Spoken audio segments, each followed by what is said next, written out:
زیاتر ئەم بڕیارەی محکەمەی فیدرالی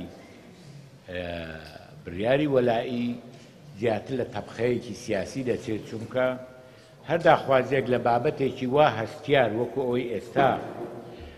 لایەنی جودا و ڕای جودا جودای تێدابی بەلای کەمی پێویستی بە دراسەکردن هەیە پێویستی بە لێکۆڵنەوەیەوە کەمتر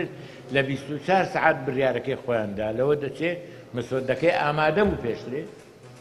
تەنها پێویستی بە شکاتێک بوو لەلایەن تاانێک بوو لەلایەن بەڕێز سەرۆکی حکوومەتی هەرێم داوا بکە کە ئەوە بکرێ و یەکسەر ئیمزاکرا و تەواو بڵاوکرا ئێستا ئەگەر دواخرا بۆ مانگێک بۆ 2 مانگ بۆ 3 مانگ ئەو کاتە برادرانتر چیان دەوێت یانی پاشان چی ئایا دەکرێت ئێمە هەڵوێستی کە دەیبینی لەلایەن برادرانی پارتی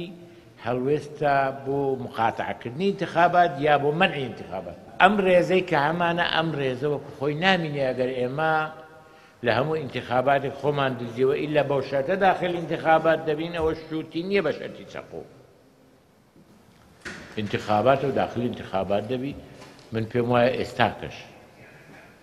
پارتی لە بارودۆخێکی وا لاواز نییە کە لە مەترسی انتخابات هەبی بۆیە من پێم وایە و ئەوەی ئێستا لێرە مانعە ئەو هەرێمی کوردستان نییە خەڵکی کوردستان هەڵبژاردنی نەوێ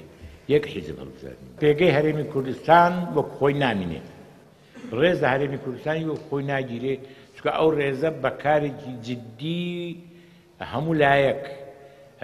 لە ڕێگای هەڵبژاردنەکان لە ڕێگای ئیدارەی دەوڵەت لە ڕێگای دروستکردنی مەناخێکی ئەمنی مەناخێکی کۆمەڵایەتی بۆ لێ قەوماوان لەبەر ئەسبابی سیاسی و ئەسبابی عێرقی و هەروەها دیفاعکردن لە پاشەڕۆژی عێراق و دیفاعکردن لە سنوورەکانی هەرێمی کوردستان و شەڕی ئیرهاب ئێمە ئەومان پیادە گەیشتمان کە ئێستا لەبەر سەبەبێکی حیزبی یا شەخسی بیکەین بە مەلەفێکی نیشتیمانی گەورە بتە سەبەبی ئەوەی پرۆسەی دیموکراتی بکەوێتە خەتەر ئەو پێگەیمان نامینێ